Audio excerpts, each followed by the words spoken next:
skill tree, because if you think about it, most of the clan mechs don't really have strong. They don't really have strong quirks, or they don't have quirks at all, because they already have such a technological advantage. So you can't really go add the skill tree into the game as it is, because it would completely break the game. So they had to mitigate it by nerfing everything globally, getting rid of quirks. They got rid of all the offensive quirks, just about.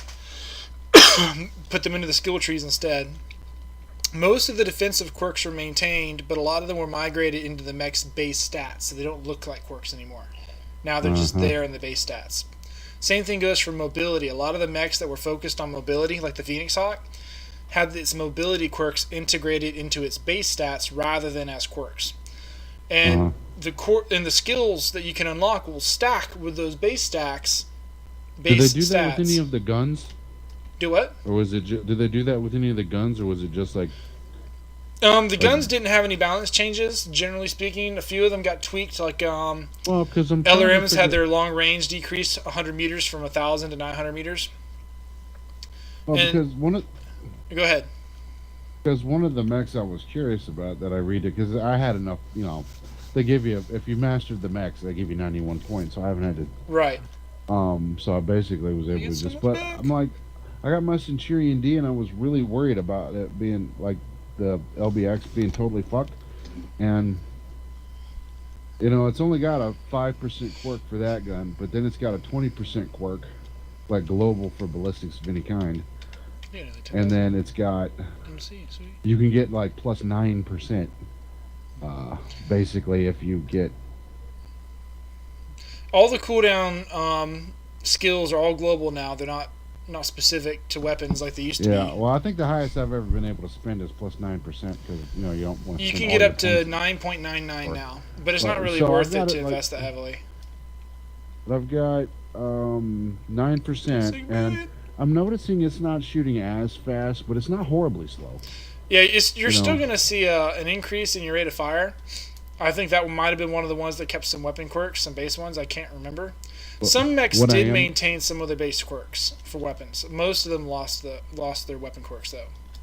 But what I am noticing is that even though my big gun doesn't shoot quite as fast, I'm having a hell of a lot less problems with heat with my secondary weapons. So I can make up the difference by shooting those. That's actually pretty awesome. That's cool. Speaking of heat, SRM2s and Streak 2s had their heat values decreased slightly. That was the other one. So SRM2, Streak 2, and LRMs, I think, were the three weapons that got. UAC 2s for the clans. UAC 2s also got altered. I think those were the only four weapon systems that received a balance pass this time around. UAC 2s, I think, had their jam chance. I don't shoot. Pardon? All of the guns I never shoot. Exactly. All the guns that nobody ever uses, really. They got some balancing tweaks. Ironically, LRMs got nerfed, and it's 1,000 meters down to 900. Like, anybody actually fires at 1,000. That's such a waste of LRMs to shoot at your max range. Well, I've been in certain circumstances when I've done that. Like, if there's a brawl happening and I'm way far away, I could just. Yeah, but I mean, generally speaking, the instances where you'll fire at 1,000 meters and manage to land accurate hits are few and far between, if you know what I mean. Actually, I haven't really ran LRMs for so long. I'm absolutely loving people just refuse to hold locks, just did not hold locks these days. So it's like, which is kind of prickish, man. You just hit the R button. Like I was just telling Luigi and Lord, see, my Irby has so much armor and structure now. I think the values are different per mech. Because it just seems to be, and I haven't been writing. Remember, the Irby used to have a lot of armor and structure quirks, but it still has those. But it still has some. Like, but now you can values that you can purchase seem, I don't know, maybe I'm wrong, but they seem different. Well, the values you can purchase stack with the values you already have, so you get additional on top of the ones. In addition, the values for light mechs are weighted more heavily than the values for assaults. If you look at the patch notes. I can't remember what the percentages are, but it's something like... I'd have to go look. I want to say it was something like 15% or maybe close to 20% or something for light mechs for like the armor and structure, for example. But it was only something like 6 or 8% for assaults. I mean, the higher you go in your weight, the less returns you get, is what I'm trying to say. That's my understanding based on the patch notes. I don't know if that's correct or not. I've got an armor bonus of 24% and a structure bonus of 39%. Nice. It does make them very, very tanky. My forward center torso, I've got 63 front and 11 back right now. 63 front. I got 42 and 9 on my right and left torso. I've got over 30 on all my limbs, pushing 40 on my arms, and 19 on my head. Yep. Oh man, I am going to be. Can't wait for the new machine guns. Because now I can live to run up under the Atlas's junk and just blow his dick off.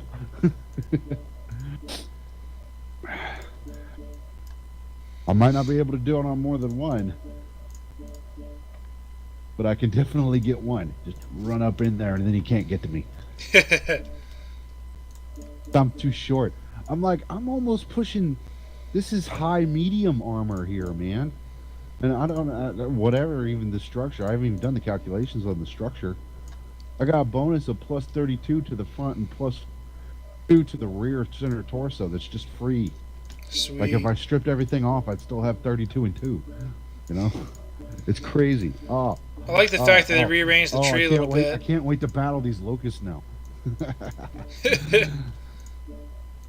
Locust Extermination Squad. I like the fact that they altered the trees a little bit to group some things together. You still got to make some choices, but you don't have to buy quite so many junk nodes. Still isn't quite right, but it's better than what it was. There's a few. Like the speed tweak one isn't ideal. Yeah, speed tweaks, it's really designed so you can't get it anymore. Yeah, I mean... Although they'll say you can still get it. Honestly, I find that really I can live without it in most cases. I definitely always buy an extra consumable slot because you only get one.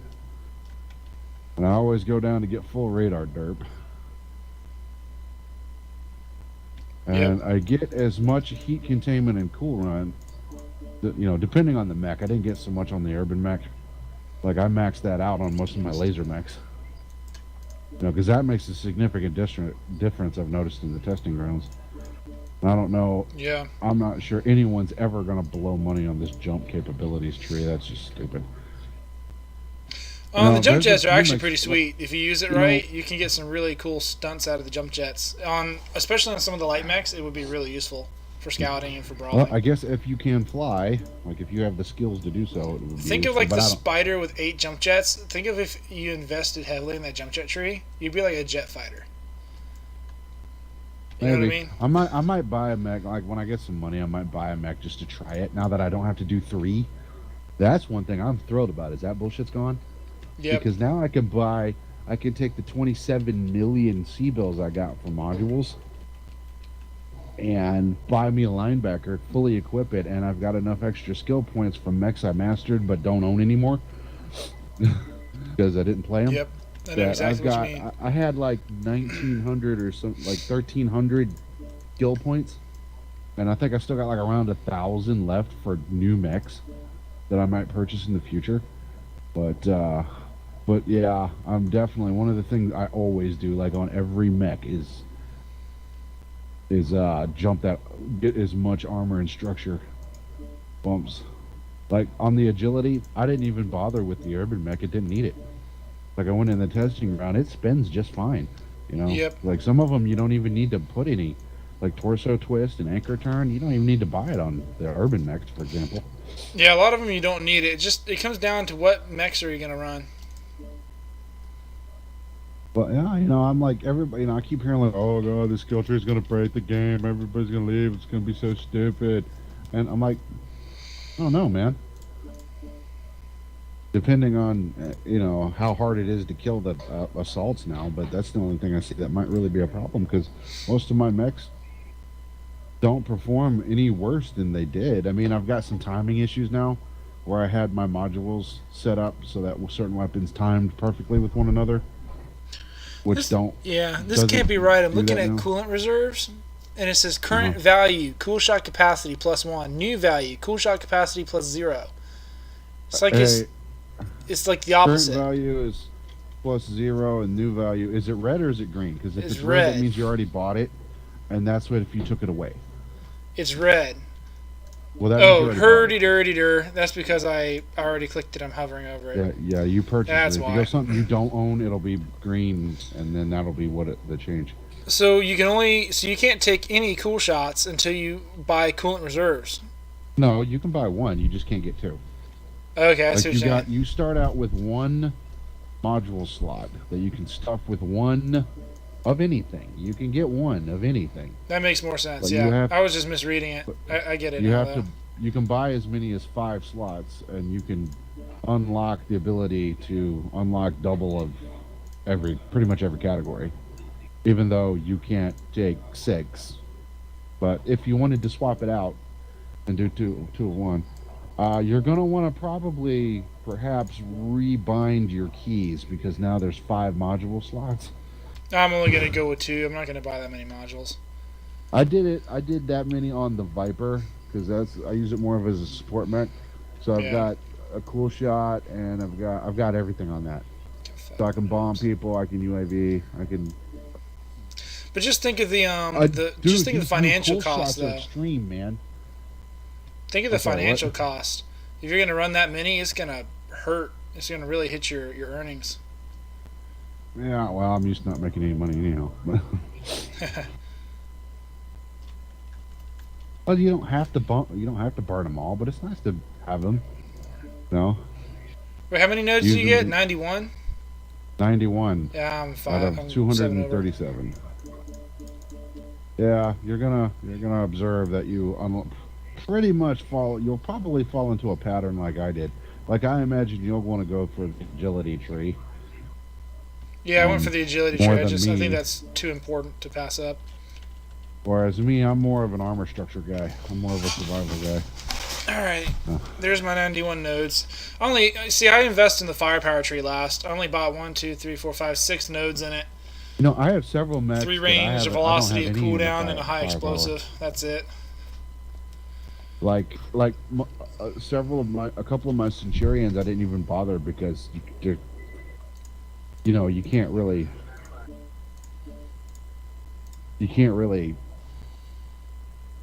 get enough to do what you need to do for all of the weapons, so you'd have to pick one. It would be better to get global buffs, like global cooldown or whatever, and not specialize and put those extra skills into, like, I usually will put the extra skill points into whatever I can do to reduce heat. Except in the case when they've got a tricked out gun, like the Centurion D, or things like that. Like if I'm building a mech around a certain weapon class, then I'll go for it. But I'm really glad I spent time in the public test server, because I made the mistake of transferring all my historic XP to my Battlemaster in the public test, and then I had like a stupid amount of SP that I couldn't use on that Battlemaster. Yeah, I did that. I made that mistake a couple times, but fortunately, yeah, I'm sitting here looking at it going, "What was that I did wrong last time?" And I'm like, "Oh yeah, that's what I got to do." All right, here we go. Shazam! It's done. My Stormcrow is now mastered for SRM brawling. I went with lasers on mine. That's my second Stormcrow I'm working on right now. I got the although on my Stormcrow, let me find it here, because I've only got the one. But on my Stormcrow, I didn't. I got it. With the 6 and the 4 and the 3. Like he told me to do the things, but I did mine. I didn't even. Like, I've got nothing on firepower on that one. Like, I made sure I opened up my ability to get 2 cool shots. Yeah. And then I got all of the radar derp and everything that you have to get to it. I got all of the cool run and heat containment and everything you have to get to it. Which, I'm not mad about having 70% screen shake reduction. I'm not. Yeah, the screen shade doesn't hurt. I mean, some of the things like that, like I don't mind getting hill climb because I tend to go up slopes a lot. I don't mind getting a little extra help. Some of those I don't really mind getting. I just wish you didn't have to get so much of it. You know what I mean? And like I did all of the armor and all of the crit reduction and all of the structural bonus that was available, and then I did like I would say a third of the agility tree. I didn't get the speed tweak, but I did boost, hard break and kinetic and torso stuff and yada yada yada. I didn't even put any on the firepower tree. I got a very random friend invite from a guy named Thunder God. I have absolutely no idea who that is. Couldn't tell you. He's a smoke jag. He's like, accept it, see what he wants. Maybe he saw you on YouTube. I don't know. Who knows? He's not in game. Oh, no, he is in game. Interesting. But, I got a, like the startup duration. I never use that. It's useless to me, but it's one of those things you gotta get to. I tend to overheat, so it helps me a little bit there. Damage is not a bad thing. Like on here, I've only got an armor bonus at 19% and structure bonus at 34, which I believe is less than I could get on the Irby. But my max heat is plus 12, and my heat dissipation is plus 10, which is awesome. I like all of that. And apparently, I'm just always gonna have 360-degree target retention because it's where I need to go to get to the stuff that I want.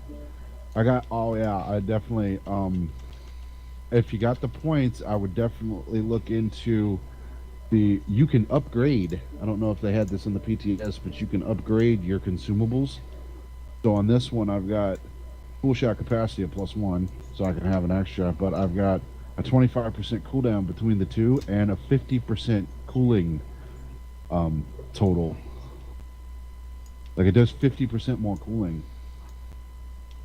So that's going to be super awesome for a super hot mech. Yeah, I was hoping more people would come on tonight so we could get a group together and I could run my new linebacker that I've been waiting forever for this to happen to get. Because, I didn't want to buy 3 anymore when they're making the 3 system go away. Yeah, I got a lot. I got to decide if I want to sell them, keep them. I'm probably going to keep them. I was looking at this trying to figure out what I could do here, but I can't get all the cooldowns I want, all the heat reductions I want to get. Yeah, it's hard to get all of the heat generation reductions. That's spending. Yeah, this part's symmetrical. It doesn't matter what I do. I'm gonna wind up. I would go. That. Oh, you're in the. What are you in the mech operations? Yeah, I got one more node. It's looking like it's gonna be another range.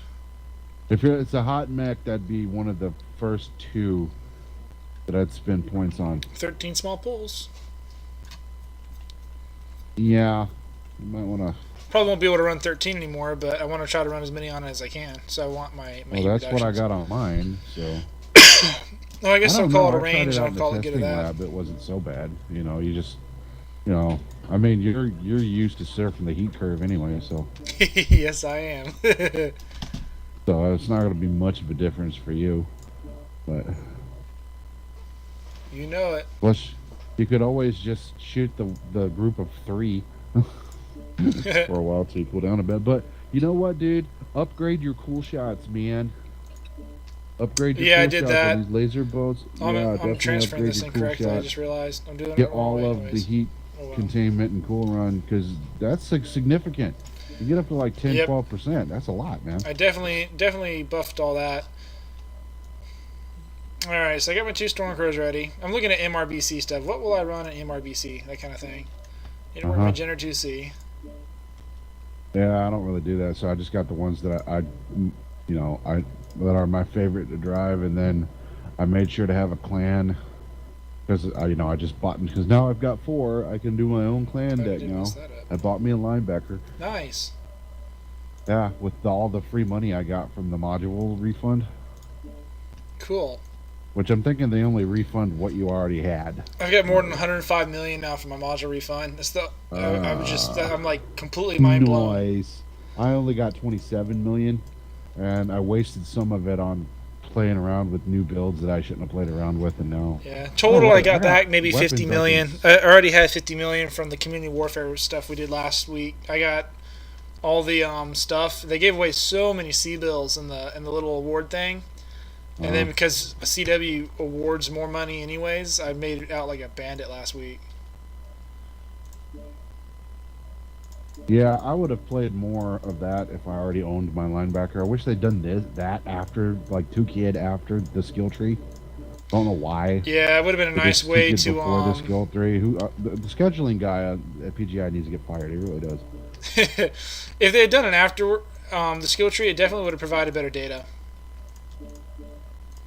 It would have been like a crunch test. You know what I mean? Oh shoot! I just got rid of a module I meant to keep.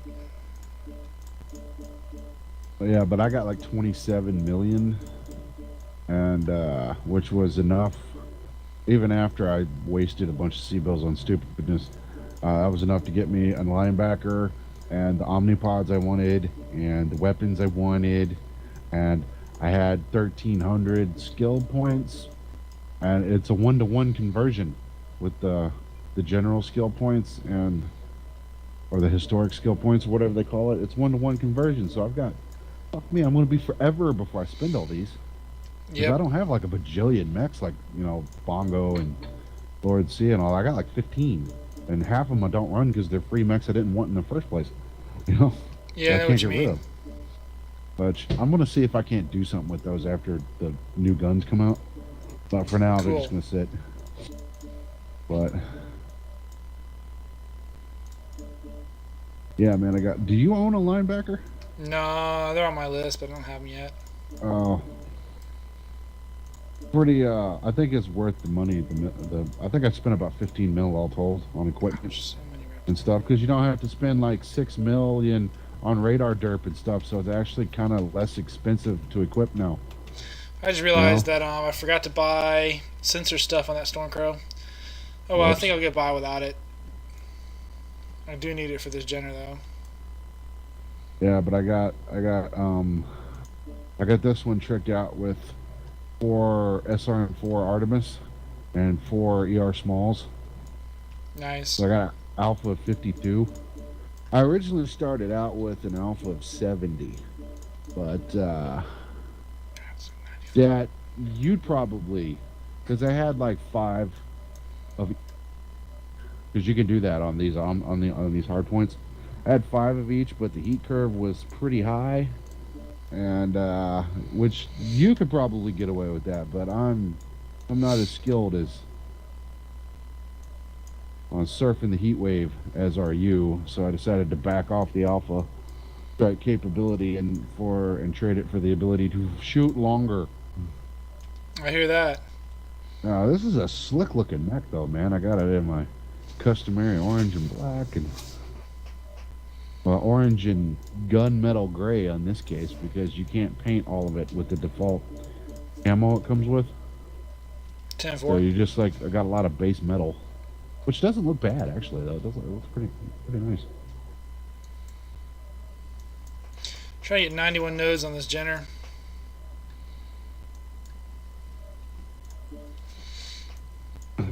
That might be is that going to be one of the ones that you invest in the flying? No, this one doesn't have jump jets on it. What? This one's the SRM Jenner 2C. I took the jump jets off in order to fit more missiles on it. Oh, okay.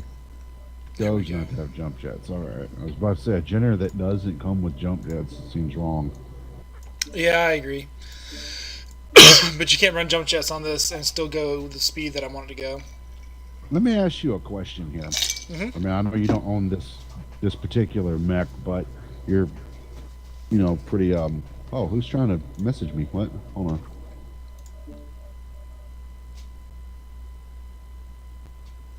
What? You got people coming on? Me? Oh, Merc works. He was talking to Squirg, but I guess Squirg left. Merc works is up top. 10-4. But So I've got this linebacker, right? And it's got two SRM4s and two ER smalls on each side. It's completely symmetrical. I love it. But I'm wondering, should I group my weapons per side or per weapon type? I didn't hear what mech it is. A linebacker. Linebacker. It depends. I mean, with the clan mech, they tend to go for the torsos because they're squishy. So you may want to make it symmetrical. So if you lose one, you still got guns. On the other hand, if you got it on one side like the hunchback, then you can shield with the other side. It just depends on how you want to work it. Well, I mean, the guns are mounted symmetrically. I'm just trying to figure out how I should do my weapon groups. I tend to do them by side. If I have a small number of guns, I'll just do it by weapon type. Well, let me take it back. If I have a lot of weapons split between two sides, I'll do it by side, but I try to do it by weapon type. I do it by weapon type first, then by side. So if I've got two large think of a symmetrical build. If I got two large pulses, two AC5s, and two SRM6s, for example, just for sake of argument, let's say I got that.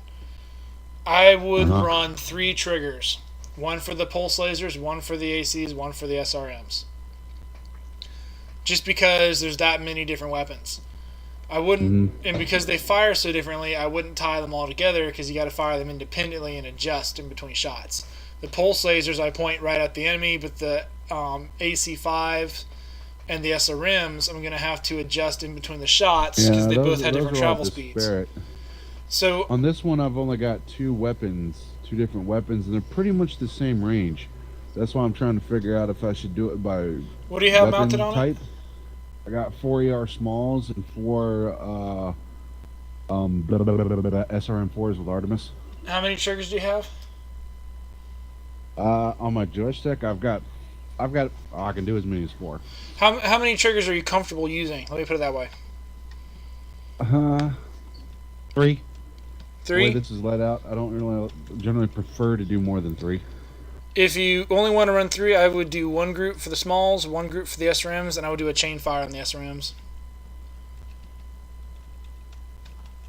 Those would be the 3 that I use. I've got it now.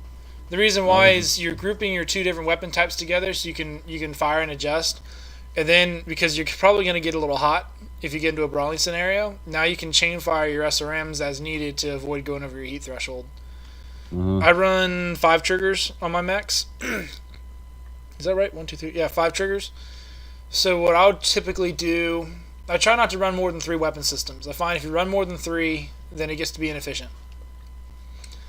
So what I typically do is, for example, I've got a Kodiak that has 4 ER medium lasers and 4 UAC 5s. The left arm has 2 medium lasers, the right arm has 2 medium lasers, the left torso has 2 UAC 5s, the right torso has 2 UAC 5s. My left mouse trigger, button 1, is the left arm. Button 2 is the right arm. I've got one arm tied to each trigger, so I can point and shoot when I need to. My third button I've got is all 4 UACs. The reason being is the UACs, even though they're on different torsos of the mech, the mech's UACs are so close together, there's not really a good opportunity to fire them independently of each other. There's not really a reason, if that makes sense. Yeah, I remember that when I was driving that trail mech. And then I've got a trigger where I can alpha... No, I'm sorry. I got a trigger with... Actually, that's all I run on that Kodiak. It's just those 3 triggers. I think I've got a 4th trigger where my medium lasers are on chain fire in case I need to run them on chain fire. But, and then I've got one trigger that's got like 2 UACs on it, so I can run 2 UACs instead of 4 if I need to decrease for heat. but those 2 are auxiliary, and I typically don't use them. A different example would be like my Hunchback 4P with the 9 medium lasers on it. I'll run a trigger for the head and arm mounted medium lasers. I'll run a trigger for the 6 that are mounted in the hunch. Then I'll run a trigger that fires half of the hunch for heat reasons. I'll have a 4th trigger that fires only the arms, so I can like point up to hit UAVs if they're a little over me and I can't look up high enough. And then the last trigger is typically like a chain fire, master chain fire trigger, so I can fire 1 laser at a time from anywhere in the mech. Alright. And it just depends on the build, on the weapons, on the setup. I mean, there's not really a hardcore rule or recommendation I tell anybody. Just whatever you're comfortable doing. Normally it's not. Normally I don't really. I've got my own ideas of how to set up. But I don't.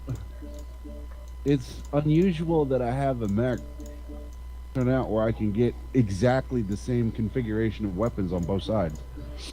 Like, I never happened. Because just I don't own mechs that do that. And, just do whatever you feel like doing, whatever works for you. Really, that's what it's going to come down to. I was thinking because of there's such a similar range. I mean, yeah, I mean the small pulses go a little bit bigger, but I can always do a third trigger with just those. So what I'm thinking it might be like, for, jumping out from behind trees or what have you.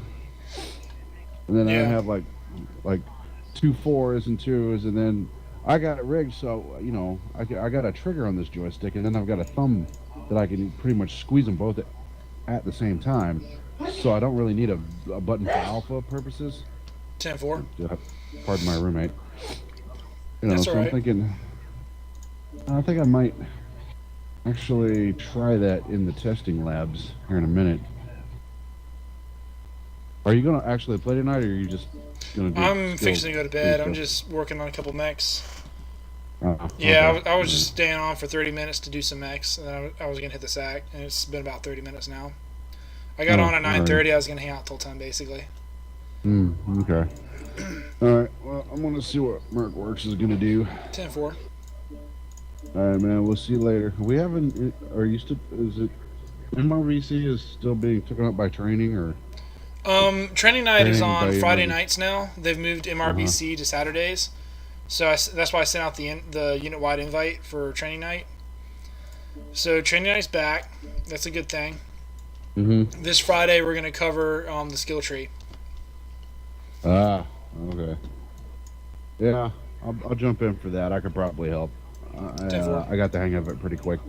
Cool. Yeah, it's not that hard. It's pretty intuitive once you get into it.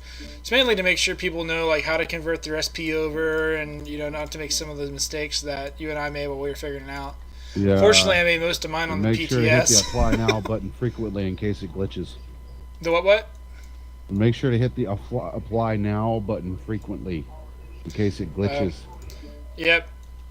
Well, for those that have enough SP, yeah. If you don't have the SP, you might want to just risk the glitch. You know what I mean? Well, it's not that you risk anything. It's just that you can't. Like the apply now button doesn't work.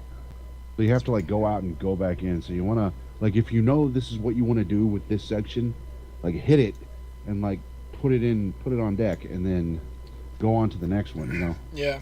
Just in case it like jams up, you won't have lost your progress. Is my point. I agree. Which is really annoying because it happened to me like 5 times.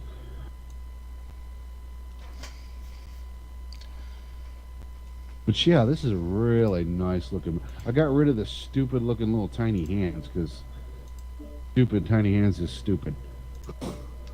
Oh, really? What am I supposed to be picking stuff up? Like, there's these big giant missile arms, right? Yeah. And they look awesome, but they put these tiny little dainty little hands in the middle that you're not going to be able to do anything with anyway because the rest of the arm's in the way. And Yep. I just got rid of them because it just looks stupid. But yeah, other than that, it's a really good looking mech. I just did 2 Stormcrows, a Jenner 2C, and a Timberwolf. And I'm pretty happy with how they came out. Can't wait to try them out. I'm going to do the rest over the... Well, I say the rest. I've got too many mechs to go out there and really nail them all, but I'm gonna work on the rest bit by bit as I come to them. The good news is I now have enough SP that I can master all of my currently owned mechs, which I couldn't do before. I was having to grind it out. So I can go run whatever I want now. Like I said, I think they're giving you SP from mechs that every mech you ever mastered, whether you still own it or not. Exactly. If you've unlocked skills, you got SP. And even if you didn't have to do it. So like, for example, the Centurion 9A. They gave away the champion version, and then they gave away the NCIX version. So if you have 2 of them, you get double the SP. Which I had both of them, and plus I own 2. Yep. The only one I didn't have was the Yinlo, because I don't have money for MC right now. If you get a chance to get the Yinlo, that's a good one. Come out. What's up? I think I'm going to wait till the rotaries come out. before I buy my Yinlo, or at least the Yeah. Ultra 20s. If you can't fit that on an arm of a Yinlo, I'm gonna be pissed. Beg pardon? I said if you can't fit an Ultra 20 in a Yinlo arm, I'm gonna be pissed. I'm not sure if you can or can't. I'd be curious to see that myself. Well, we don't know how big they're gonna be yet, so. Exactly. You know, I think what you got just enough room for. The Ultras have what? One extra slot? Is that how it works? I mean, I think that's how it works for Clan. It's probably going to be about the same for the Inner Sphere. Just heavier because of the tonnage differences. Let's see real quick. Wrong Mech. There's one with a ballistic. I'm in my Clan mediums and I can't find a Mech with a ballistic on it. Here we go. Alright. Ultra AC-20 has 8 slots. Standard AC-20 has 9 slots. So actually the UX have 1 slot less. So if they follow that pattern for the IS, you should be able to fit a UAC in the Yinlo Wang. Wait. That'd be pretty cool. Because that will make a Yinlo Wang worth the investment for me, because I really am not that great with Inner Sphere Ultras 20 Inner Sphere AC-20s at all. 10-4. Of course, you're going to run into ammo fits. It's going to be the tonnage. I think it's 1 ton more, 1 slot less. So right now, my Yinlo Wang with an XL 300 moves 105. Well, I say right now, pre skill tree nerf, moves 105 kph with 28 rounds for the AC-20 and 2 medium pulse lasers in the torso. Made a pretty mean mech. With the extra ton added to the UAC, you're gonna have 21 shots instead of 28, and then of course the UAC goes through them twice as quickly. So you're gonna run into ammo glitches pretty quick. You can mitigate it by swapping the medium lasers out for the medium pulse lasers out for medium lasers, but you'll still run into ammo issues because you'll wind up at that point with 35 rounds. And you'll go through them pretty quick, popping them off. Boom, boom, yeah, boom, boom. But here's the thing. You can actually, if you invest your skill points into the armor tree, you get your armor buffs and your structure buffs, so you can spend less weight on armor, but still have the same armor that you're accustomed to having. Yeah, if you want to calculate it that way, you could. I'm just going to tank all my armor just for the TTK, personally. But people could definitely do that if they wanted. I mean, it's an option. You don't have to. Yep. It's an option. I mean, like Speaking I said, of armor, the Atlas I had its armor quirks integrated into its actual armor values. So it's still just as tanky as it always been. But now when you go put more skill unlocks on it, it's going to be even tankier. It's designed to be like the tankiest mech of the game now. Yeah, it's going to be... Well, it's always was supposed to be. The Atlas was supposed to be it. As far as durability, I mean. Well, in one of the skill trees, I took the Atlas and we went into like an all heavy mech drop. I was the only assault mech. It was 4v4. And I killed all 4 enemy mechs and barely took damage in that round with just an AC-20 and 4 SRM-4s. I just stomped around shooting everything and I would just demolish them. They're all running UACs and GOS. It's definitely going to have to be mobility. Like numbers and mobility, I think you're not going to outslug. Maybe with a Kodiak, possibly with a Marauder 2C, but like face-to-face slugfest. Face-to-face, the Atlas is going to be any mech in the game at this point. You know, it's got problems, I predict it'll be any mech. We also got to remember with the heat nerfs, mechs are going to run hotter. The clans really got hit with the... Oh, I've been trying to talk and I just realized that I'm holding down the caps key. No wonder you're not hearing me. I was trying to say the Atlas is definitely designed to win in a straight-up 1v1 fight against any other mech in the game right now. The only ones that might beat it are the Kodiak and the Direwolf because of their sheer raw firepower. But you got to remember the heat nerf is going to hit the clans harder than the Inner Sphere. So what I predict is that the Atlas is going to be the standalone king of one-on-one. The only way you're going to beat it is if you can outrange it and stay outside the range of its guns. Because it's still going to be the classic AC-20 and SRM build. You'll see some with other builds on them, sure. But that's going to be your classic Atlas brawler. It's going to be your typical build. That or the LRM awful build. But in the end, the only way you're going to beat the Atlas is if you stay out of range and dance around it. It's going to be the premier infighter for the Innisphere assaults, I think. And I don't think there'll be a clan mech that can beat it in brawling. I think the Kodiak and I'm glad of it, man, because those clan assaults are. We need a balancer, you know. I think the clan assaults, the Marauder 2C, the Kodiak, and the Direwolf, because of their range and their firepower, stand a chance. But let's say they both turn the corner at the same time and they're 250 meters apart. My money's on the Atlas every time. You know what I mean? But let's say they turn the corner and they're 500 meters apart. It's going to be pretty close, I think. If they have comparable armor, the structure bonus on the Atlas is going to... the armor, the Atlas has more armor and more structure. Mm-hmm. If you look at it, the structure quirks are showing, but the armor quirks are integrated directly into it. Something else, you know. Yeah. Well, the armor quirks were integrated directly into its health values. The structure quirks still show structure quirks. So it is definitely just as tanky as it was prior to the skill tree.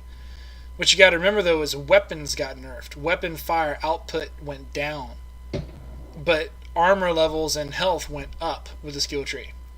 Mm-hmm. So the Atlas lost none of its tankiness, and now it's going to get the same skills that all the other mechs can get to boost its tankiness. So it's going to come out tankier than it was prior to the skill tree.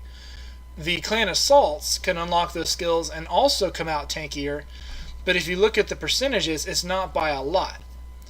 Mm-hmm. Since they're already missing that huge tankiness that the Atlas already had, they're not really going to gain a lot, and the Atlas can mitigate it by gaining the same amount if it chooses to. Now, since the clans are so focused on firepower and they're so hot, most clan pilots, I predict, will sink less into their firepower and sink less into their survival and mobility and more into their firepower and what's the other one called? Let me check.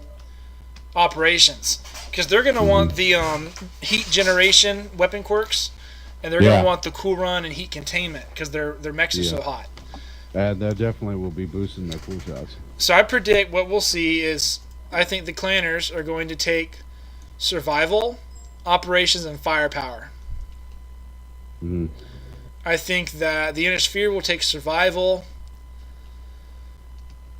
mobility, and operations. And the reason why I say that is if you can get the XL decel quirks on the Atlas along with its tankiness. I mean, the weapon tree is probably the weakest tree of them all, I think. Yeah, you can get a lot of range quirks, but if you look at the cooldown, you got to do a lot of footwork to get your cooldown quirks. It's really not worth it to chase the cooldown quirks. The heat gens are buried. It takes a lot to get after the heat gens. Mm-hmm. So to invest heavily in the weapon tree, you have to really commit hard to outputting your firepower, which means you are going to be the glass cannon. Mm-hmm. So the survival tree, I think, provides better returns, as does the mobility and operations. I think those are the three most important trees. After those three, I would go to your sensors to pick up a little off sensors, and then to your miscellaneous to get your double cool shots. So I think radar derp is in the sensors too. So. Radar derp is in there, yes. I think the clans will probably bypass sensors, speaking very generally, because the useful sensors are so heavily buried. I don't think the clans will invest very heavily in it, because they're going to want their survival, their mobility, their operations, and their firepower to try to stay where they're at. So I think they'll fudge on sensors. Plus, clans have so much ECM, even though ECM got nerfed, they can kind of afford to fudge on sensors a bit. I think the IS will spend more on sensors, but because they run cooler and they have tankier mechs, they're going to be offset. So what will happen is, when you run into them, a smart IS pilot will sink a lot into the survival tree just because he's already got those bonus hit points left over from quirks. He's going to be much, much tankier, which will offset the clan's firepower. I think we'll see a much closer balance between the IS and the clans as a result. Especially since the clans can't level to the extent that the Innisphere can. I mean, the Innisphere can get a cooldown of basically 10%. The clans can only get a cooldown of 7%, for example. So the clans have been capped on how much they can skill up in certain areas. So that's going to help a little bit. I really think you're going to see the IS come out as these tanky juggernauts, while the clans come out as these fragile glass cannons, and I think it's going to be pretty interesting. I see the clans focusing on the range quirks. I'm sorry, the range skills, to capitalize on the fact that they already have a greater range advantage. Everybody who's smart, I think, will invest heavily in the survival tree. Hey, Luigi. Hey, you guys.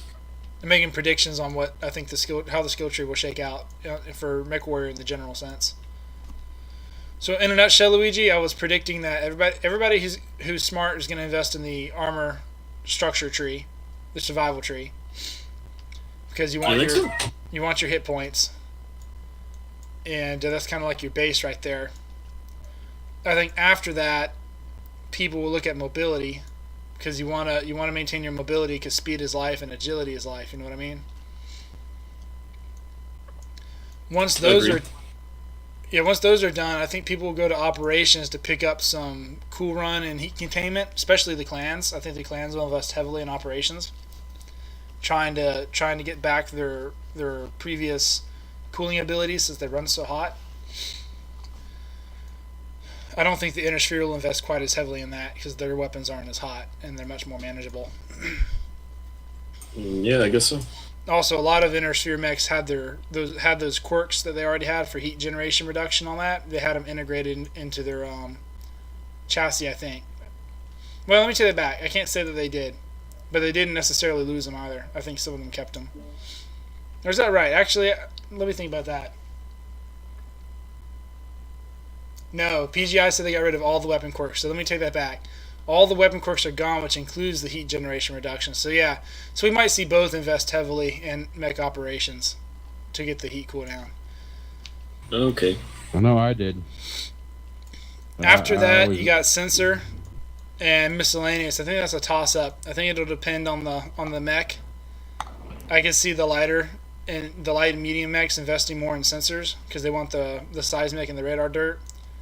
I think the bigger mechs will go more with consumables so that they can get the extra cool shots so they can continue their sustained firepower. But it's one skill point to unlock an extra thing, but it's 7 to actually get your cool shot maxed out, which if you're running any kind of hot boat, then yeah, that's a no-brainer. I predict the weapon tree will be the last tree anybody invests in. I think that's the leftover tree. Because the returns are so small on the weapons, 1%, less than 1%. Velocity gets up to 2%. UAC jam chance is 2.5%, but you got to invest all the way to it. I just don't think that people are going to invest heavily in weapons. It's too the returns are too diminishing. I did it for like the missile. The missile's kind of worth it because the missile buffs are fairly decent, and you get a lot of missile buffs are nice. High explosive at 7.5%. That is a nice one. And also, if you're doing LBXs, it's worth to do it for LBXs because you get a 10% spread reduction, which is pretty major. And okay, I see that one. That one's on nice too. Get to it. You know, you get all that heat gen and range bonus and stuff, and all that other stuff. The Gauss charge I can see for snipers, but you gotta try for it, and it's only half a second, and there's only 2 of them in there. I don't think the Gauss charge is worth it. Overall, I just don't see the weapon tree as being a critical tree. I mean, now what is that Gauss charge? What is that? It increases the time that you can hold the charge. No, that's dumb. So that you can increase it by a half second twice, so you can increase your charge time by up to 1 second. It doesn't make it charge faster. For people that really no, it does not make it charge faster, Luigi. It's just how long you can hold it. And the cooldown is still ridiculous. So. Exactly. So I mean, that's what I'm saying. The weapon tree really isn't worth investing in heavily. SRMs, yeah, you can get up to 15% on the high explosive, which is kind of nice, and the missile spread and the LBX spread is nice. But like the cooldowns are only 0.6%. It's not really worth it to chase cooldowns. They're spread all through the tree, and they're so small. The most cooldown I've ever gotten is 9. Yeah, you can get 9.99 as the absolute max. You've almost got completely maxed at that point. Yeah, and usually I'm more rolling around 8 if I even bother. Yeah. You know, and that's because a particular weapon I'm trying to Like a particular weapon is still good on the mech. Like on the Centurion D, you can still get it to go pretty quick. But even if you think about it, 8% of what? Well, I mean, it depends on the weapon. Some weapons go down just naturally quicker. So, an AC-20 has how long of a reload time? Too damn long. Let me check real quick. 4 seconds, I think, is the base. It's ridiculous. 4 seconds. I was shorter than that. I can't remember. I got 85 million seagulls back. Yeah, it is 4 seconds. So the Inlo has right now. I'm looking at the Inlo right now, and my AC-20 on the Inlo has a 4-second cooldown time, but the Inlo has some quirks. Let's see, the Inlo quirks. It has AC-20 cooldown minus 10%. And ballistic cooldown minus 10%. So it's got a minus 20% for its AC-20. Combined, split half and half between ballistic and AC-20. Almost a second. So, exactly. So if I'm looking at the AC-20, its cooldown is 4 seconds, but I get minus 0.8 seconds. At 20% cooldown. Okay? Now what's 8% of 4?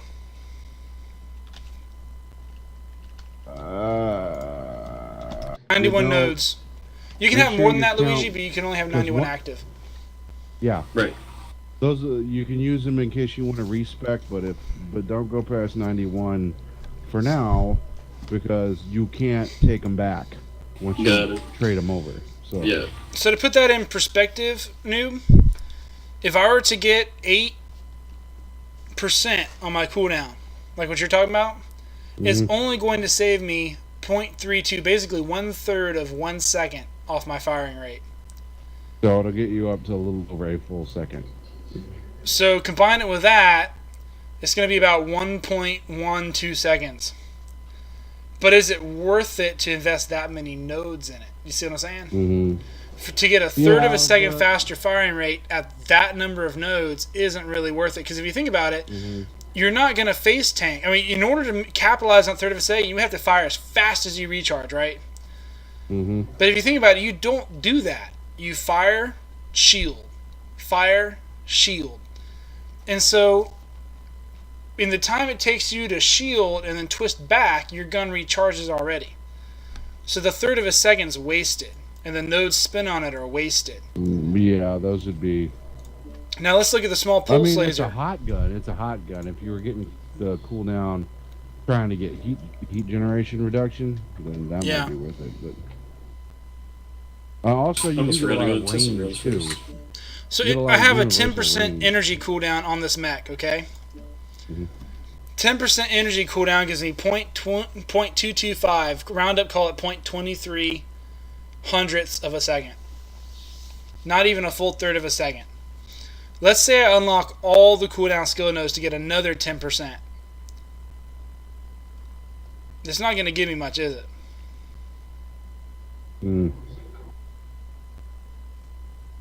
It's going to give me 0.45. It's going to make me fire half a second faster. For guns that already fire quick. Yeah, the small pulse is going to make me fire half a second faster. But again, you're going to fire, shield, fire, shield. You don't generally sustain fire. The only weapons you really sustain fire with are typically your ballistics, right? But then I'm not a very good player. So. Well, but you understand what I'm saying, right? The concepts. So you're going to invest heavily on these cooldown nodes to try to boost your DPS. But when it's all said and done, you don't really boost your DPS that much because you're not really using it.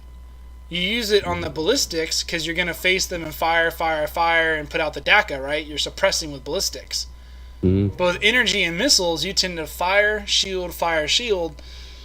So, yeah, it helps a little bit if you get into a really nasty brawl and you're just firing like crazy and there's numbers everywhere. But most of the time, you're going to fire and you're going to step back. You're going to alpha and you're going to step back. Or you're going to alpha and you're going to shield. You're not really going to take advantage of that extra third to half a second cooldown that you get. So that's why I say the weapon tree is really not worth it. Because to chase the meaningful skills, the cooldown, the heat gen, you got to invest way too heavily in it. Yeah, that's really, aside from the speed tweak Sync, which I wasn't really fond of. That's really the only category that I'm not too thrilled about. Yeah, I would in the weapon skill tree. I would go after the high explosive and missile spread. The first ones. The second ones, if you've got enough left over and you just got extra you want to kill, fine, go for the second ones. I did that with one of my mechs. But if I have SRMs, I would go for high explosive 1, missile spread 1, because that's 7.5 and 2.5, and that can stack with other quirks. I think that's okay. Missile spread, since it's only 2.5%, it's kind of iffy. I don't know if I really go for that one hard. There is a heat gen on the way to it, so it might make it worth it. I mean, I'd have to look at the Mech to see if it's worth it. There's other skills that would give better returns. I mean, I just don't see weapons as being a tree people are going to invest in heavily. Yeah, like this linebacker, I have no firepower skill points. I got like half of the armor structures. I got all of the agility, well, most of the agility, because this is a fast mech, so I want to take advantage of that. Yeah. I definitely want that speed tweak. And like the laser duration, I've got all of the mech operations pretty much, almost, except for a couple quick. All of the sensor systems that it takes to get to the radar derp, which is almost all of them. Operations is a big one because you can get your cool run and heat containment, which are critical. Sensors is a big one because you can get your seismic and your radar derp, which are both pretty critical. ECM for ECM carriers. And then I got the survival's a big one. Got all of the cool shot buffs that are available because this is a hot mech I'm running. It's missiles and lasers, so yeah. I wanted to be able to get rid of and these cool shots are extreme when you boost them up all the way. Well, let's see right here. So looking at my Stormcrow, at least. Yeah, let's look at my Stormcrow real quick. So I invested in some weapon nodes just because I had leftovers. To put it in perspective, I only have negative 1.2% on my cooldown. On 1.2% faster cooldown is nothing. That's not even noticeable. My heat is only 1.5%. So negative 1.5% of my heat generation. Firepower on. So if you look at the firepower tree, I've got negative 1.5% generation, negative 1.2% cooldown. That's not even noticeable for this mech. I've got a plus 4% range. Again, very small, not really. D, I invested kind of heavily on the firepower tree. Yeah. Just because of what it was, and I ended up with, because I got LBX spread -10, I got extra ammo capacity. That's a good one there. I got the ammo capacity is a nice one, I'll admit. That's a good one. I would probably invest in that one on my Kodiak. Can we have more than one cool shot? I ended up with you can have more than 9% cooldown on this one because of just how much cooldown was on the way. I got 10% range, minus 4.5% heat generation, minus 5% missile spread. See, if you invest that heavily into it, it's nice to have it. But you got to invest so many points. You got to give up so many others. And just to put it in perspective, like for example, on this one, I got no agility on this one. Exactly, and that's going to hurt you in a brawl if somebody closes in on you. I also got no mech operations on this one, so it's going to. Although I noticed it didn't run nearly as hot as I was expecting it was going to. Well, just to put it in perspective, so investing in the weapon tree gave me negative 1.2% cooldown, negative 1.5% heat gen, and only 4% bonus range with my leftover nodes. But by comparison, all my main guns, and in doing so, by virtue of how it's set up, I ended up with a 9% cooldown, which isn't bad. Yeah, and that's 8 nodes. Okay, so that's 8 nodes that I just read off. Let's look at survival. In the first 8 nodes.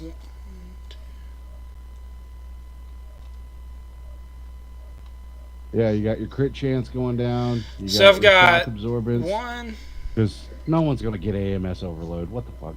But. So I've got minus 4% to my. I'm sorry. Minus 4% to my crits.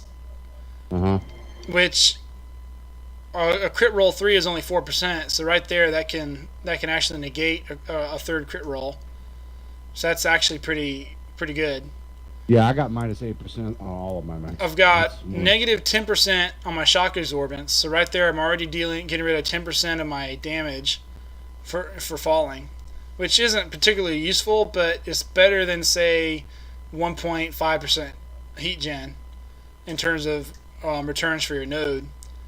I mean, to get 1.5% heat gen, I had to throw away 2 nodes to get negative 1.5. To get negative 10% damage from falling, I had to throw away 1 node. I mean, the return on investment is substantially better. My skeletal density is up 3, 6, 9, 10.2% on my skeletal density just in 8 nodes, which is substantial. I mean, that's only three nodes for that. I mean, you see what I'm saying? The return is substantially better for that tree. Whoops, wrong button. Yeah, like this Centurion D, I think, is the only one I really sunk that much into firepower. Yeah.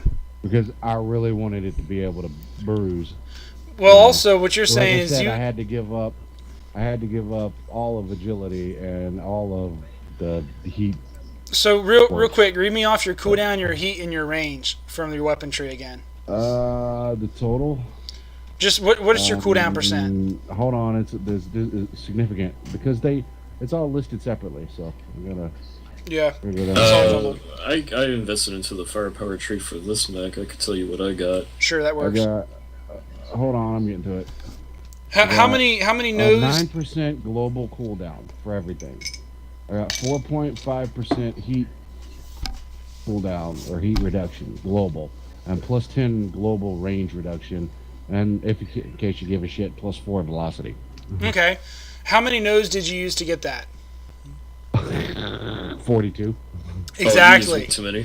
So now let me compare that. So you use 42 nodes to get. That wasn't what I was going after. I was going after the LBX spread, which you have to go through a lot of that stuff. So 40 minus 10, and I got plus 4 ammo to every ton.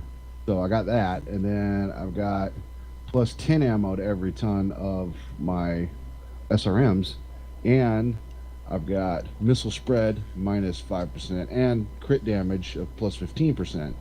And I was going, and also I've got a boosted, my lation is you're cutting in and out on your mic, like almost minus 12%. Sorry, I had it off kilter. And also my laser duration. So I was going after the colored ones, and all of the blue ones just happened to be in the way. No, I totally get what you mean, but how many nodes was that again? Well, it was 42. Like I said, 42. This is the only one I put that much in. You used almost half your nodes. So that's pretty substantial. You got some good ones in there for sure. You got good range. You got good on the LBX. Your ammo ones are good. The crits, I think, is the best one. Plus 15% to your crit damage. That's pretty cool. But I do have an armor bonus of plus 18% and a structure bonus of plus 35. Structure bonus of what? I'm sorry. Plus 35. 35. Okay. 100% radar derp. And minus 8 critical chance. So, this is pretty tanky. She's not particularly nimble. So it sounds like you sank everything in firepower and survival with a little bit in sensor. Is that right? Sounds like an Atlas. Well, a lot of what it should be. Most of the sensors, but okay, but those are the 3 main trees that you did? On this one, yeah. So no mobility. This is the only one that I put that much into because I wanted all that stuff. And I knew I was going to give up something to do it. So, if I go into one of my other Centurions, it's completely different. Yeah. Like the reason why I'm asking is I'm trying to compare it to a Stormcrow, which I sunk everything in survival, mobility, and operations. I didn't get any sensors on this one. But then you take my Centurion A, right? I got no firepower quirks. I got pretty much all of the armor that matters, except for the AMS, because who's going to spend money on that? I got all of the agility necessary to get all of the speed tweaks, so I got all the bonuses to get the speed tweak. I got half of the mech operations for the heat containment and all that stuff, and mostly just crap I didn't need is the stuff I didn't get. I got all of the sensor systems to get to the radar derp. Although, By comparison, by foregoing the firepower tree and moderating my mobility tree, I didn't invest quite as heavily in that one as you did. And what I really like about it is that between the two different models, something. they're gonna drive really different. Yeah, they are going to be different. Like so the D's gonna hit so hard because for one thing, those heat gens really do keep your heat down. And when you max out your cool shot, these cool shots take a chunk, dude. I'm not even lying. Well, the cool shots aren't really different from how they used to be. They're still. They do a lot more, dude. Especially if you boost them to plus 50% capacity. I think they're just doing back to the cool shot 18, is my understanding. They made them all cool shot 9s, and now you can boost them up to 18. Well, no, they're starting out 18s. Oh, okay. That's a pretty substantial boost. Boost them up to, I don't know, 24s or whatever god awful ridiculous. Wow, that's pretty impressive then. I haven't tested the new cool shots. I just assume that they pre-nerfed them like they did everything else. I've run them on my hot mechs in the testing labs, and it drops a lot, dude. That's impressive then. You can really shoot a lot more now. I can't wait to try that. I just assumed since everything else is getting nerfed, that they would have nerfed the consumables so you can... No, all the consumables got boosted. They're all advanced now. Oh, wow. And you can purchase them either for MC or for 40,000 C bills or like 15 MC is your choice how you want to do them. But it's all the best. Well, just for comparison's sake, I'm going to read you a couple off the Stormcrow. So I didn't really invest in firepower, and I invested in mobility, but I only took what I consider the necessary mobilities for the Stormcrow. Because of its heat, I needed to make sure I got some heat stuff from operations. And I wanted to make sure I had auxiliary for the cool shots. So what I wound up doing is 17% on the armor, 27% on the structure. What was yours again? Crap. What are we comparing it to? Your Centurion, the first one. Which one? All right, not AL. Hold on. The one that you invested 42 nodes of firepower on. Hold on. Let me get back to it. Oh, what am I looking at? Your armor bonus and structure bonus. Well, I maxed that out, so that's going to be similar. Well, what's your percentage on armor? Armor bonus is plus 18, and structure is plus 35. It's a little shy because I ran out of points, but I got most of them. So what I did is I got 17... I'm only missing one armor hardening and one shock absorbance. So I got 17% on the armor and 27% on the structure. So I'm a little less on the structure. I didn't go quite as much for structure because generally speaking, once you lose your armor, you lose your limbs pretty quick. And while structure is nice to have, getting the extra 8%, the nodes I have to spend for it, I wanted to use them elsewhere. So I got negative 30% on the fall damage, which since the Stormcrow's legs are soft, I figured probably wasn't a bad thing to have. That was just consequential. I picked it up. I got 40 on mine just because it was in the way. Exactly. The 30% was just in the way. It doesn't really break my heart over it. I got a little bit on yaw speed, 8%, almost 10, because I want to be able to twist quickly since I shield with the Stormcrow. I went ahead and I got the whole 7.5% top speed. The Stormcrow is built around its speed, so I want to make sure I keep the 105 kph. I think that's critical. That was less of a concern for me. 97, I was... Well, the Centurion's not... Well, certain Centurions are, but generally speaking, the Centurion is not built around speed like the Stormcrow. The Stormcrow is more like a glass cannon, so you really got to have that top speed, I think. Especially now that the engine desync has hit. The faster you go, the more responsive your agility is. What did I put on my Stormcrow? I also went ahead and I picked up 28% on startup duration because with a Stormcrow being so hot, you can shut down. So starting up starting up in 2/3 of the time is what I'm trying to say is advantageous. And then I went for the heats. I got the max heat plus 15% and the dissipation plus 10%. It's pretty important for a hot mech like the Stormcrow, I think. Let's see. On the Stormcrow, I didn't put any on firepower on my Stormcrow. I got max armor and structure bonuses. I went about a third of the way into the agility. I didn't get as far as the speed tweak because I spent a lot on the mech operations so I could run cooler and the sensor system so I could have 100% radar derp. And then I also maxed out the cool shots. I didn't get any sensors on this one. I did get the XLD cell at 21% each and a 20% turn rate. Again, going for that agility. And I'm super paranoid of people like what you were saying, going for the going back into LRM boats, trying to take advantage of those crit chances.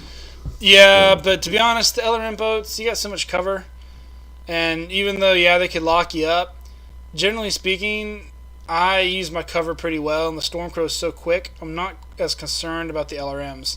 There's not very many maps where you're going to get caught out in the open. The worst ones... I keep getting in a situation where they've got their LRMs spread out and are hitting me from numerous angles, and at least one of them can get over said cover I'm trying to use. See, if you're in that instance, radar derp's not going to help a lot, because they got... If they get you in a 90-degree firing arc, it doesn't matter if you got radar derp or not. Somebody's got eyes on you. You know what I mean? Whoa. Did they nerf Seabills too?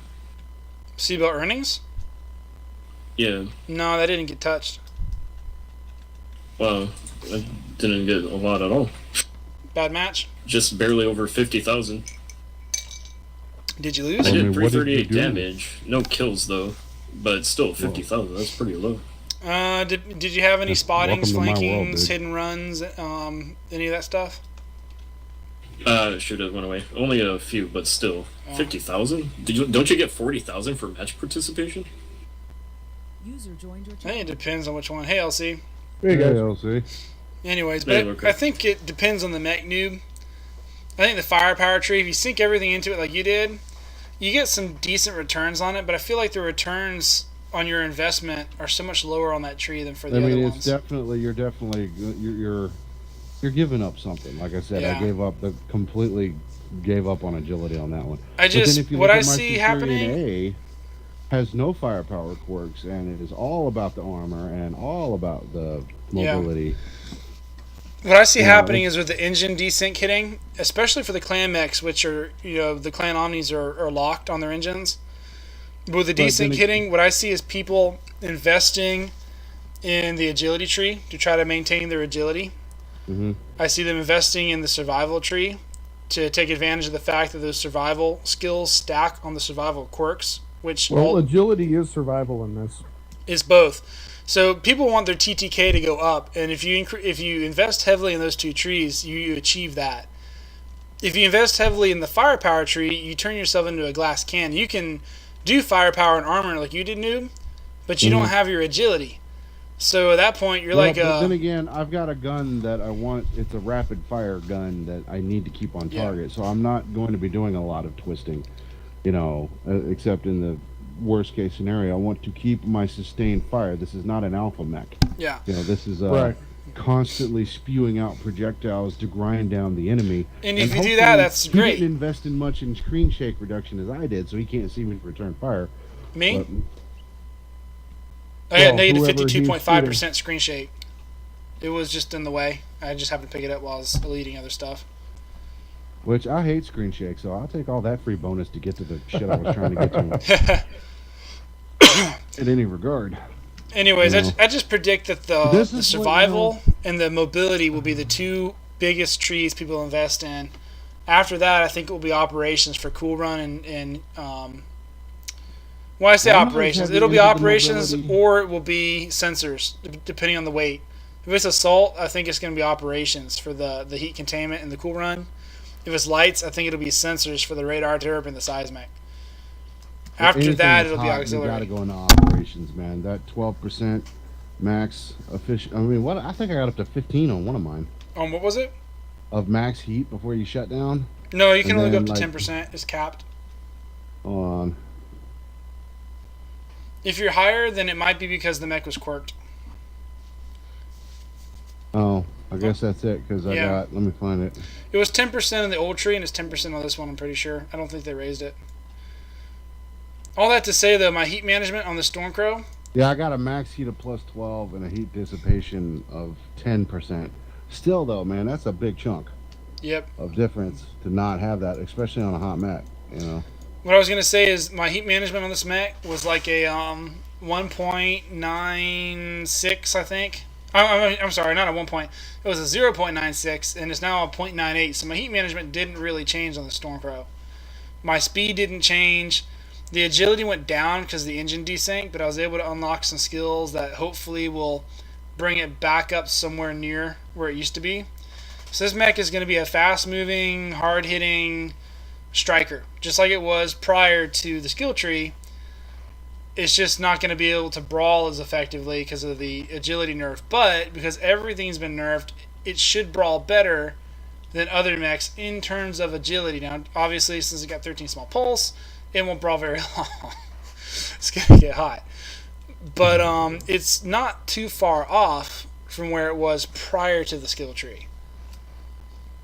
But to get to that point, I did not invest very much in the firepower tree at all. So what's going to happen is my guns won't recharge quite as fast, and I won't have quite as far of a bonus range. Basically, you got to plot out what you want to excel in. Right. Yeah. You know, like on my Centurion D, I wanted the maximum amount of gun coolness, because that's basically a sandblaster, that one. Exactly. I'm grinding you away over with quick DP opposed to a big alpha.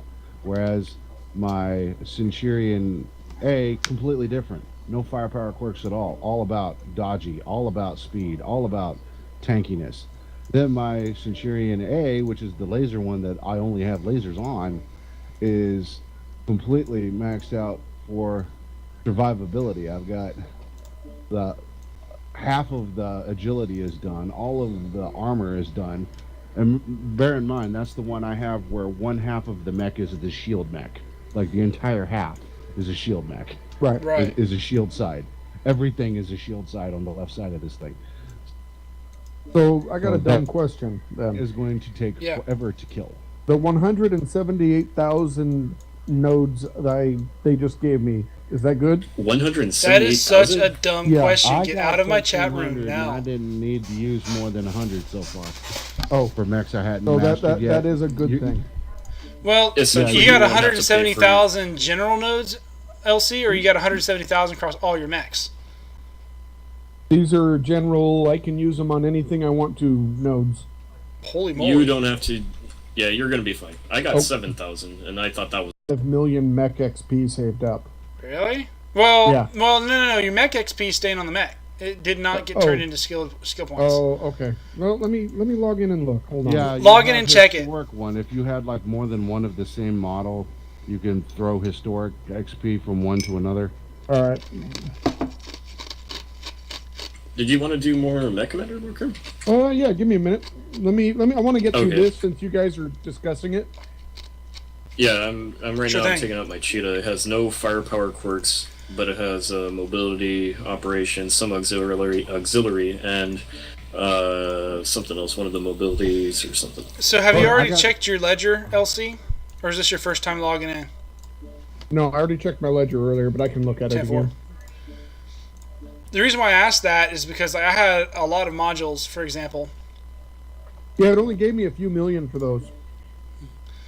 Yeah, got so looking at 27 my ledger right million. now, I For- typed in what I. You know what? I typed into the website, the shout box, what I got. 10-4. Okay, So let me- just off my modules, I got 10,134 GSP Okay, hold on. Here we go. Viewing ledger. and 56 million C-bills. Okay. Okay. Read fund from consumables almost 9.2 million. Okay, I'm pretty Ref- similar. 705 MC. No, I got more. I didn't use the MC for anything, so that's why. Yeah, me neither. Refund from modules. 4,489 GSP. Okay, so hold it right there. Global skill points. Those are yeah. your global skill points, which you can Okay. use to purchase skills. So Okay. keep going. Okay, refund from modules, C-bill 0. Refund from pilot nodes, 178,000. All right, hold there. God damn, that is a lot of mastered mechs. Uh-huh. And they're giving you 91 free ones. for all Wait a the minute. mechs you already have Refund from mastered. pilot nodes. All right, I have 436,000. This Okay. is in, but this isn't SP though. This is GXP. Yes. Okay, we thought you were saying SP, like okay, it was okay. the skill no, points. No. Oh, gotcha. No. So yeah, GXP is right then. That makes more sense. Okay. Okay. Yeah, I only had 436,700. Yeah, I got a 250,000 from GXP. So you basically unlocked like all the pilot nodes of what you did, LC. That's what I can do? No, that's what you did. Yeah. You had like But all that of them is unlocked. Actually, what you can Well, do yeah, I as had well. probably Because the 100 mastered GSP mechs. converts to SP on a 1-to-1 basis. It's an even conversion. Okay. I've got Yep. 1,370. Less than, I think I got about Wait. 1,000 left. So what Where I converts had from mechs mech that weren't all the way XP? mastered. So what? So if Okay. you look under your mech XP at the bottom, Yeah. Why? Are you There is. excuse me, sorry. That's easier to see when you go into the actual mech. Well, real quick, while you're looking at And the then go into ledger, skills. if you're looking at the ledger, the first one I've got is a Hunchback 4G. Quantity 1, overall progress is 13 out of 13. Amount per HSP is 91, refund is 91. So what that means is I own one Hunchback, I have all 13 out of 13 skills unlocked. All right. I get 91 nodes back for having it mastered like that. Okay. So For why did each Hunchback 4G that I own, and my Right. total refund is 91 because it's 91 times 1 is 91. To compare that, real quick, Centurion 9A, quantity 2, overall progress 13 out of 13. So same thing as the Hunchback so far, but 2 of them. Amount per HSP is 91, so same thing because it's fully mastered. I get 91 per. My total refund is 182 because I own 2 of Okay. them. Okay, I was gonna say because I've got a bunch at 182, a bunch at I mean, it's just what? Exactly. If you own more than one of that variant, you So get each- double because it's your quantity becomes a Right. multiplier. If that makes sense. Okay, yeah. For my Irby, one of my Centurions, for my Timberwolves, for a bunch of this crap. Yeah, Exactly. I've got Now, over 100. if you go to your skills, have you done any skills yet? No. Okay, so go to your skill tree real quick. Pick any mech, doesn't matter. All right. Pick one that's mastered. Okay. Warhammer. Okay. Are you in the skill tree? Yeah. Top right corner where it says current mech enhancements. To the right, it has convert XP. That's if you have, like you said, 1,000,000 XP on a mech, you can convert that to Right. GXP. That's that button. That's not changed. Oh, okay. Below it and to the left, it says add SP. Do you see that? Okay. Hold on. Little okay, blue view button. Ledger, add SP. Okay. got it. Underneath it, it says view ledger. To the Yeah. right across from it, it tells you how much XP is on the mech. It should say 0. XP on the mech 0, GXP 273,000. Exactly. So that's your total GXP that you have in your bank. Now what you can do is underneath it, it shows how much historic XP you have. Okay. 72,000. So, and then to the right it says the name of your mech if you named it, and then it says 0 XP. Okay. Yeah. So, and then underneath it has a box that says historic XP to transfer. What all that is, that historic XP is the XP you had saved on the mech before the skill tree hit. So you mastered it, and then that's all the leftover XP you did not convert to GXP. Okay. Okay. So if you want to put XP on the mech, you can transfer it to the mech using your historic XP to transfer. Make sense? Okay. Or you can convert it. I'm not sure. I haven't tried converting yet, so I don't know if you have to put it on the mech and then convert, or if you can convert directly from your historic. I don't know. I have to experiment. But that's where that comes into play. Now, jumping back up to your... I'm sorry, before we get there. Underneath that, it says available SP 0. Do you see that? Uh-huh. So jump back up to SP and click on Add SP. It pulls a new pop-up, and it says choose method. It's got arrows pointing. You can purchase the skill points using your Mech XP, your GXP, your historic XP, or your C-bills in the right box. Okay. But in the left box, you've got your general SP, which is from your modules, and you have your historic XP, which is from your mech. That represents the 13 skills you mastered previously under the old skill tree. Right. I see the 91. So click on that, Okay. and you get sliders. You can choose how to use it. You're going to want to use the 91 off your mech. Right. You're not going to want to use your... you want to save your general skill points and use those Just like later. Before, yeah. So if you got 91, you want to use that whatever's on the mech. So use your 91 and then hit OK. All right. And it'll ask you for verification. Yeah. and then it puts 91. Now that box that said available SP0 says 91 now. So now you can go unlock 91 nodes. So what do I do with the historic 251,000 historic XP I have to this mech? Well, what you can do with historic XP is you can buy extra nodes. So like you could unlock every node on the tree. You don't have to unlock just 91, LC. Oh. You could unlock every single node on every single tree. You could only have 91 active. Oh. So that's what you can do with the extra historic. In addition, how much did you have? Convert it. Read me. What? 2,758 BattleMechs. You could just go put 91 nodes on that many mechs. Well, I know, but this is my historic XP. Oh, I'm sorry. I thought you said SP. I thought you said skill points again. Your XP. No. I'm sorry. Yeah. On your XP, which you could just convert that to GXP and then use it to purchase nodes later. But if you have a lot of skill nodes, which you had, what, 7,000? Let me look. I have 10,000, and I can master 111 mechs with a little over 10,000 SP to give you some. So GSP I've got 40, just shy of 4,500. Okay. The XP I've got 178,000 refund from pilot nodes, whatever that. Yeah. So let me look at mine real quick. I've got 10,134 GSP. That translates into 100. Oh, okay. Just to give you an idea. So I don't really need GXP anymore. Right. But I got it.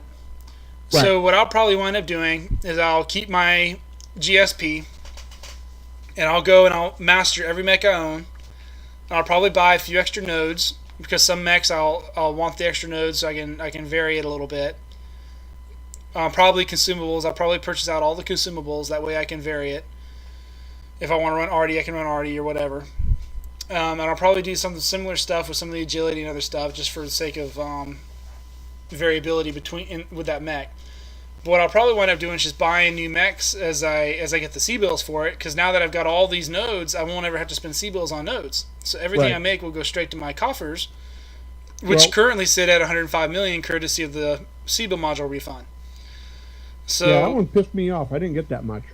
I got a little over 50 million. I got 9. See, I didn't own very many modules until a little after December. The reason being is I was too poor. Then around December, I decided to start saving, and I saved up a bunch of C-bills, and I purchased a bunch of modules, not knowing that the skill tree was coming out. Or rather, even after the skill tree, I bought a bunch, because even though they were going away, I figured, you know what, I'm going to get SP back for it, so it's not a bad trade-off. Right. And also, I needed them because I was running low, and I was getting tired of the module minigame, because I was forgetting to take modules off. And then I bought a few by mistake. And then they changed it to C-bills instead of SP after December 3rd. Everything prior to that was SP. So it wound up working pretty well in my favor. But so I'll basically just be buying mechs and outfitting mech bays now like crazy. And outfitting mechs and mech bays. And I'll never have to use GXP again. So I just have the stupid amount that I'll never use. Right. If somehow I get through all my SP, I've got the GXP to convert into SP. So, that was my next question. With the GXP, what's the conversion rate to nodes? Is it 1-to-1? No, it is not 1-to-1. Let's add SP real quick. I'm going to add SP. It says purchase skill points. All right, so I'm looking at the slider right now under purchase skill points. I'm looking at GXP. To buy one skill point, using GXP, it costs 800 GXP. Okay. How much did you mastered? Okay.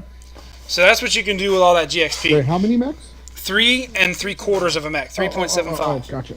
Because it's 800 GXP for a node. Your C-bill cost is 45,000. Okay. Now let me look at historic experience points. Historic experience points are the same because that's your old GXP converted over. Or no, I'm sorry, your HXP is what's on the mech. I apologize. Let me take that back. That's I've got what's on the mech. HXP hanging out there then. So all your experience is going to be 800. It doesn't matter where you draw it from. It's 800 for your experience, period. XP, GXP, and HXP are all 800 apiece for one node. Oh, okay, okay. And then you're 45,000 apiece for each node for your C bills. So it's 800 XP and 45,000 C bills. Okay. So it can add up pretty quick if you're doing a lot of nodes. So your GXP that you've got will let you master 3.75 BattleMechs. You can convert your XP to GXP to boost how many mechs you can master, but you've got, what, 4,000 SP right now? Yeah. 4,000 SP. So 45 more mechs, though. You got all these other mechs you're going to be mastering and figuring out. I mean, you won't... Well, and most of my mechs, I'm going to be using the available already on the mech SP, right? Exactly. Each mech that's mastered already comes with 91 SP. Okay. So you're going to be using all that. You're not even going to touch... You got 45 mechs worth of SP that you can use that you're not even going to touch because you're going to use all your other stuff first. So you're a ways down the road for you even delve into that. Right. And then you've got the bonus SP you got for owning multiple mechs. So every mech you've got that's mastered is going to be mastered already with the SP, 91 nodes worth. So your bonus nodes, you're just going to use for buying extra... I'm sorry, your bonus SP you're only going to use for buying extra nodes that you want to have. Like if you want to unlock all your consumables, so you got options, you can do that. Right. But you can only activate so many. So that's where that's going to come into play, is which extra skills do you want to have on hand for that mech. And then anything left over when you're done with all your mechs, you can put towards new mechs. And then when you finally run out, if you run out, then you'll burn GXP and XP and all that good stuff to buy more skill points. Okay. But like, I wonder how many I can convert. I'm just going to look right now.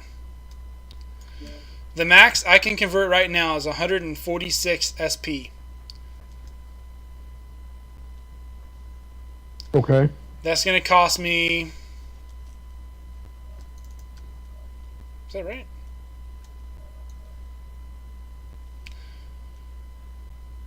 That's as high as it'll let me move the slider.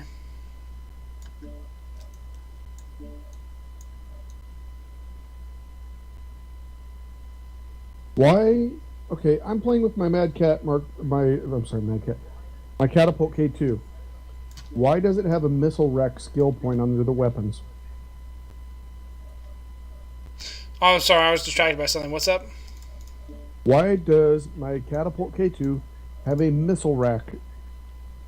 Because all the weapons are consolidated in one tree now.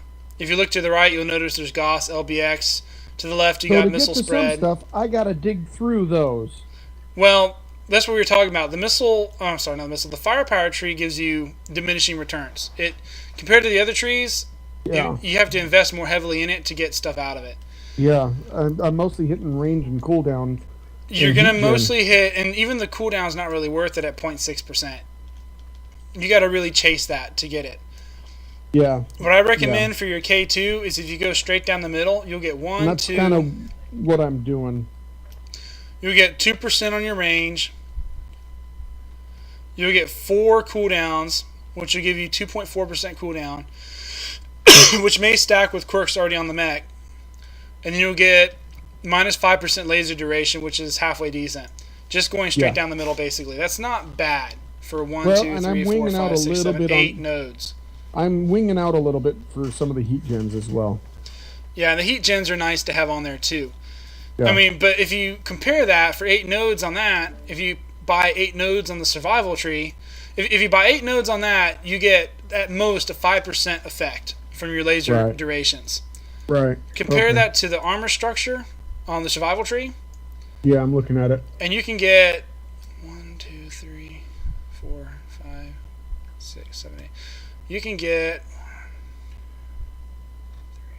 Is that right? 3?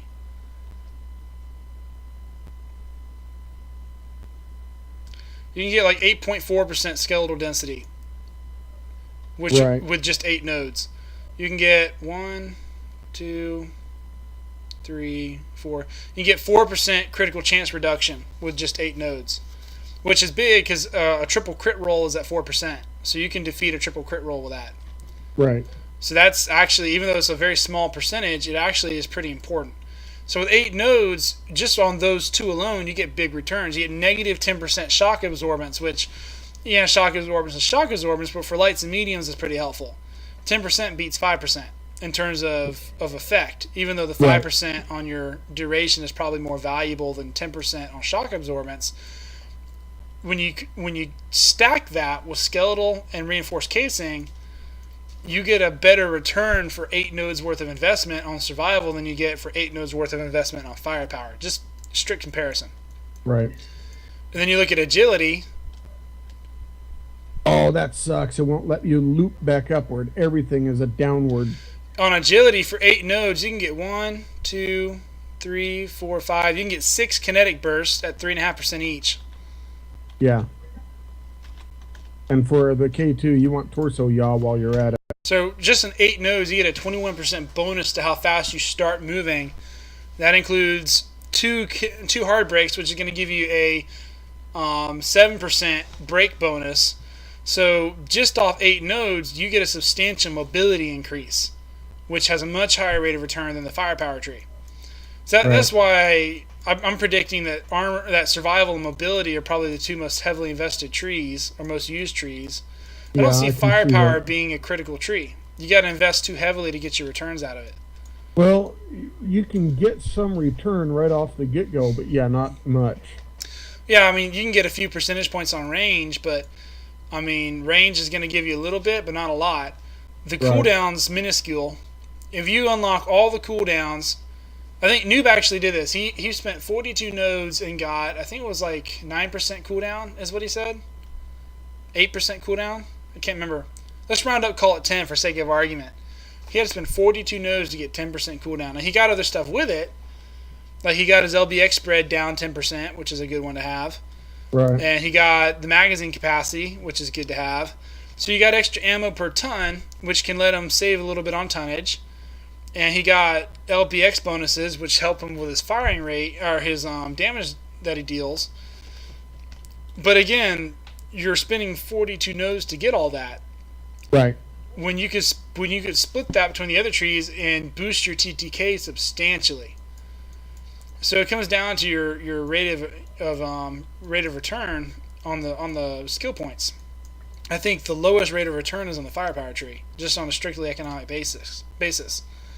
But you're still going to want to put some in there. What I usually do is I go survival, mobility, operations, sensors in that order. And then I go miscellaneous, or auxiliary as you want to call it. Yeah. And when I go that route, I typically get most of the survival stuff. Well, let me tell you right now. Yeah, that extra consumable slot. Yeah. On my Timberwolf right now. Let me see what I did. Consumable slot 3, 4. Oh, the miscellaneous, you can burn it up if you need to. All right, let's look. Yeah, you could. All right, so on my Timberwolf right now. Oh, I can't see the whole thing. Shoot.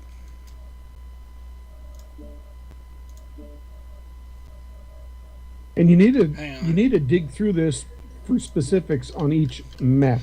Okay, here we go. This is my quad SRM 6 3 medium pulse laser brawling Timberwolf, which is frightening as all get out. Okay. Right. I spent a few nodes. I think about 8 or 10. I can't remember in the firepower tree because I wanted the missile crits. I wanted the 15% crit damage for missiles. Most everything I spent on it was survival. I didn't buy quite as much mobility on this one, and I bought a lot of operations. I spent a little bit on sensors, not a lot, and I bought all the cool shot stuff.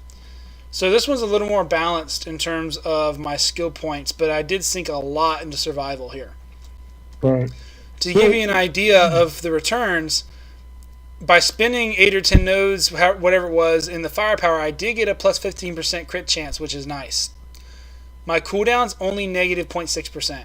That's not going to do any. That's not even going to be noticeable. My missile spread decreases 2.5%. That is useful. 2.5% is a very small amount, so it might not really have much of an effect, but it definitely beats out 0.6%. My range goes up 3%. That's not really that noticeable. I'll take every bit I can get, but 3% of 275, it's not a lot, you know? Yeah, I see what But you're getting at. on my structure bonus, I got 24% on that. Where'd it go? My armor bonus is plus 12%. I thought I bought more on that one, maybe not. So I already have a substantial boost to my health. Oh, you know what? I forgot. You get less return. The heavier you go, you get less return. Your light mechs get the most return on the armor and structure bonuses, while your assaults get the least. I forgot they scaled it. That's why it's less. I was looking at my mediums a minute ago, and I was like, it was higher for my Stormcrow. I know I got the same number of nodes, but it's because they don't let you. They don't give you as good a the unlocks aren't as good for heavies as they are for mediums. So I was able to get some pretty decent health bonuses, and then I got the extra 4.5% to my top speed, which isn't a lot. I was able to boost my max heat by 9%. I got the seismic sensor at 100 meters, which is nice. I boosted all my cool shot stuff. I got my crit chances, the chance of receiving a crit chance, down by 8%. That's pretty big, because a lot of the time your crits range from, 4 to 15%? I think. Something like that, yeah. So I basically halved my crit chance, or my chance to be critted. Right. So that's pretty big, in my opinion. Okay, so with what I've done to this K2, as an example, Yeah. cooldown is minus 2.25%, heat is minus 3%, range is 9%. That's a good bonus on your range. Yeah, 6% on velocity, 13.6 on armor, 9.6 on structure. Fall damage is minus 40 because I had to. I don't fall much, especially in a non-jumping mech. Yeah. See, fall damage would be useful for jumping mechs, but not so useful for others. Now, here's the key for the K2. Torso yaw speed is 17.5%. See, I got 15% on the Timberwolf. Right. But I also got the arms. 21% startup duration and 10% heat dissipation with 70% screen shake. Yeah. The heat dissipation is 4%, max heat is 9%, startup duration is minus 14. That's the thing that always kills me. Where's my max heat? I know it's on there. My mech top speed is 7.5. Then we've got It doesn't say. I could have sworn I had a max heat. Did I not get max? Oh, screen shake. There it is. Here's where I get into the good stuff. Screen shake minus 35. Sensor range plus 28 for a sniper mech. Yeah. Target info 7. Who cares? Radar derp 20. Target info is actually a good one. I've got that up to 28%. Because it's not as good on my long range support mech. Well, true, but also you got to remember target info got nerfed this time around. They increased all the target infos by at least a second. That's true. Deceleration 24.5, acceleration 21, and laser duration. I got one extra consumable slot. I wish they ordered these in a certain order so it's easier to follow. And my laser duration is minus 3.75. Nice. So. Yeah, I didn't spend as much in agility. I got most of the survival ones. I fudged a bit on agility because it is a Timberwolf. It's already not that agile of a mech. Right. So while it would help to have all that, that's not really what makes this mech. It's the firepower. It's the speed. So I wanted to make sure I maintain that speed. I maintain that firepower, and to maintain the firepower, I invested in the cooling ability. So I got my dissipation at 10%, my heat. My max heat at 9%, so I will dissipate quickly, and I can take a lot of heat before I overheat. And it was able to keep me at where's my heat? My heat management's at 1.26, which is about what it was prior to the skill tree. I wish I went through and checked some of these as benchmarks. I didn't think to do it, but so it's not too far off where it used to be. So that's a good thing. And so I have a weird glitch now on my computer, courtesy of PGI, that I can't make go away. And I can't read the skills now. Oh wait, it went away. There we go. So I got all that mainly to maintain the firepower and to maintain the TTK. The screen shake negative 70% means I can fire, because it's SRMs. You fire and forget. You only get one shot and then they're gone. Then you gotta wait for them to recharge. So it's important to get that shot off. And since clans tend to have so much DACA, I thought it probably wouldn't hurt to grab some extra screen shake on the way through with this mech, just to make sure that I don't, because there have been times, especially since I got jump jets on this, when I've jostled my aim while jumping or getting hit, especially if I'm jumping in the air when I get hit, and I missed that all-important SRM salvo. So screen shake will help. It'll also let me shoot while jumping a little more effectively. I got the 28% target info gathering because this is a brawler. I want to be able to pick them up faster. Right, radar, that's what I'm doing with my Battle Masters. Yep, I got radar deprivation at plus 60%, so they'll lose me 60% faster. Not 100%, wish it was, but I'll take it. And then I sunk a lot in the consumables so I can carry 2 cool shots, maxed out. I can't find my acceleration rate. It's on here somewhere. I just don't see it. There it is, 24.5% on XL, 17.5% on decel. And the reason why I didn't invest as heavily in decel is you don't really stop as much with the Timberwolf. It tends to be you sit, you look, you fire or whatever. With a jumping mech like this, you fire and drop into cover. But once you start moving, you don't really stop moving. You tend to drive into them. You know what I mean? Right.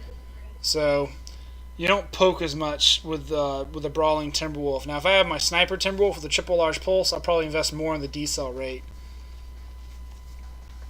I think I like this skill tree, to be honest. I mean, I'm really liking the customization. I dislike the fact you got to buy junk nodes, but overall, I think it's a good thing. I think it's going to have positive results. And I got to go to bed. I've been I meant to sign off at 10. Here it is, 11:15. I've been up an hour and 15 minutes later, and I got to be at work tomorrow. Been a rough week and a half at work, so I'm going to sign off and hit the sack. But you guys have a good night. Hey, you too, Nightmare. Is it just us in here? Nope, Luigi's